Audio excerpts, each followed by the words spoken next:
8. Project 50239. Scene 2, take 1. Where did you go from Seoul? From Seoul, sir, we were going to Pyongyang. Yes, And this is when the death march really started. I see. On the way to Pyongyang, the men that would fall out were beaten to get back in the column and go on. And when they got so bad that they couldn't walk at all, they would say that they were going to leave them behind and bring them on in trucks, but we'd never see them again. I see. Do you remember the names of any of the people at this time then? Well, there was one boy I know. You mean Of the North Koreans? oh, the North Koreans? Yes, sir. There was Kim. He was one of the North Koreans, or a South Korean soldier. He had been, and he wore a white pistol belt all the time. At Sewell, he had become a trustee, and then they put him on as guard for us. I see. Anybody else? Well, not right then. Well, yes, sir. There was a boy they called Chani. He was also a South Korean prisoner there at Sewell, and then he'd become a trustee. He was a guard? Yes, sir. And they, after we left Sewell, they cooked our chow for us at one place there. Then where'd you go from Pyongyang? Go ahead from there. From Pyongyang? Yes. From Pyongyang, we were put on a train, and we just went on north. I see. Did you walk all the way? When were you put on the train and taken up?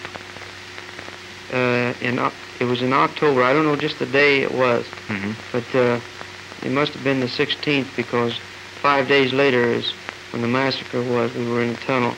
In the tunnel. When did you first go in the tunnel? It was the 20th of October. It was that morning. The train was way back down the track about 15 miles. Yes. And that morning, we moved into the tunnel. You walked into the tunnel? No, so we went in on the train. Oh, I see. There was about 3 cars in the engine. How many were there of you that time? Do you remember? At that time, there were just a few over 200, I believe, sir. Do you want to tell me now what happened after you got in the tunnel? Well, after we got in the tunnel, we were given these old hard crackers. Yes. And our mouths were so sore then we couldn't hardly eat them. Yes. We sat there all day and they chomped on these crackers. In the tunnel? Yes, sir. And we didn't have any water at all. Mm-hmm. And they wouldn't let us out to get water because of the planes. Mm-hmm. Excuse me. Well, then what happened after, when did they begin treating you so badly in the tunnel? And when did the massacre begin? Well, the massacre began whenever they said they were going to give us chow. I see. That evening, about 5:30, they come in and said, chop, chop. Uh-huh. They said they were going to take us into the village in a hut, 30 in a group, or almost 30, you know, and give us chow.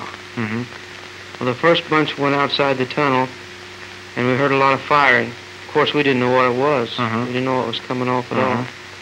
But my group was the second group, and when we took off, we went outside the tunnel there for a few feet and turned up a ravine there, and we went up there for about 10 feet, and they told us to sit down.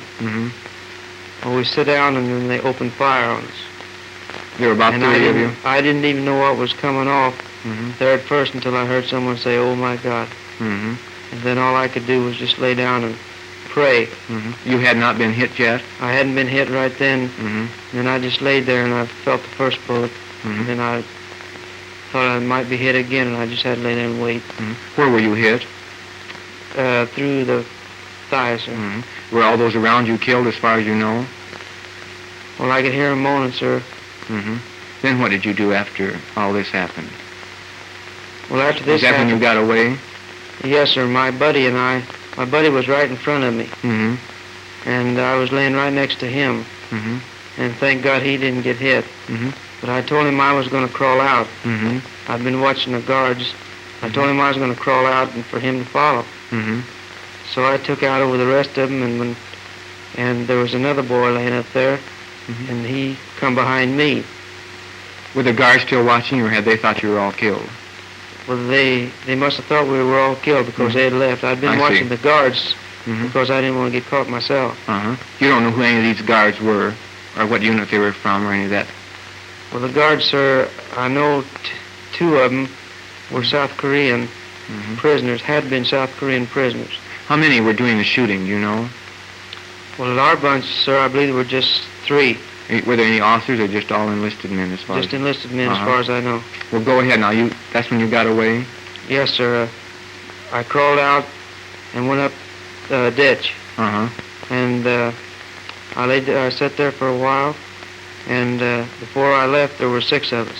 And we went on up the ditch, and we sat there a little while longer, and my buddy Yeager, he went out and looked around for a place for us to stay that night. And he found an old corn shock, or a cane shock. And so he fixed it up, and all 6 of us crawled in there and stayed the night. The next morning, we crawled on up on top of the hill, and we saw that there was a village.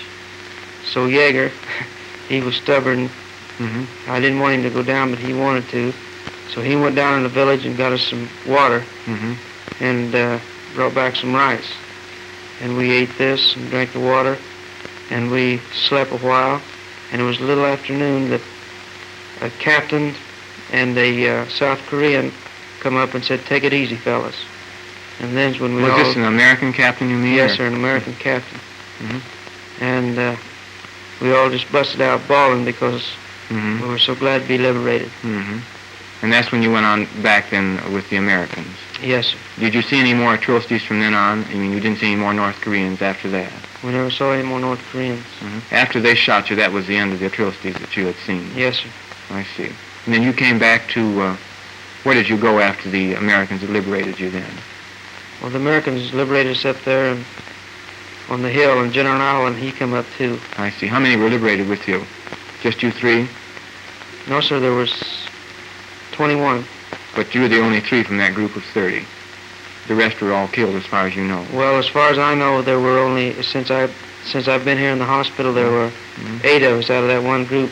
Oh, I see. But at the time, you only knew of the 3. Well, at the time, there were 6 of us. I see.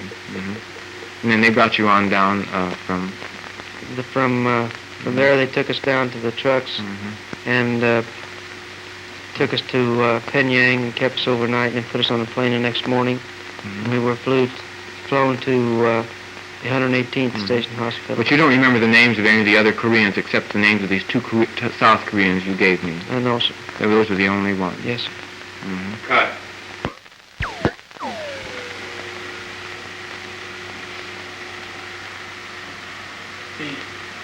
Project 50239. Scene 3, take 1. And what is your name? Private James W. Yeager. And your rank? Private. And your organization? 29th Infantry. And you were with Tony, were you not? Yes, sir. And you were on the death march from Seoul to the capital of North Korea? Yes, sir. And how did you, can you tell me about it from there? Well, from Seoul to Pyongyang, they marched us steadily for a night and a day and fed us only crackers. And then we stayed in a schoolhouse for a day, and then they moved us on, and we stayed for 4 days in another schoolhouse. And from there we moved on constantly. I see. Until we reached Pyongyang. And what happened at Pyongyang? Well, at Pyongyang, we stayed, must have been 5 or 6 days. And they fed us rye, kind of a rye type of bread, which made our mouths sore, and real hot soup. They had doctored up with peppers. And then they put us on a train because the troops were getting too close to march us out. And we must have been on a train about 5 days. I see. One night they ran into another train, and the next evening it started raining very hard, and they made us move crackers. They had big bags of crackers which weighed about 125 pounds. Was this from the wrecked train? Yes. They made us carry those to the other end of the train. About how far? Oh, it must have been 8 cars. I see. And these South Koreans were trustees were in charge of us, forced us to carry them. And where'd you go from there then? Did you go on up to the tunnel from there? Yes, next day, why, they moved us on to the tunnel, and we stayed in the tunnel all day long, and they issued 2 bags of crackers in our car, and everybody tried to eat them. That's all you had to eat all day long, was Yes, just the sir. crackers, I see. They finally managed to get out and get 2 buckets of water for the whole. Who got those? Some of your prisoners, you mean? Yes, some of our own men. They were taken out with the guards. Do you remember the names of any of the North Koreans at that point? Well, there was a Kim and a Johnny. Was that up there? Yes. At the tunnel? Yes, sir. Those are the same ones that your buddy mentioned? Yes, sir. You don't remember any others? No, sir. Then what happened after that? Can you tell me about the massacre? That evening, they said that we were going to Chop Chop, and they broke us up in small groups of 30. Yes. Okay, cut.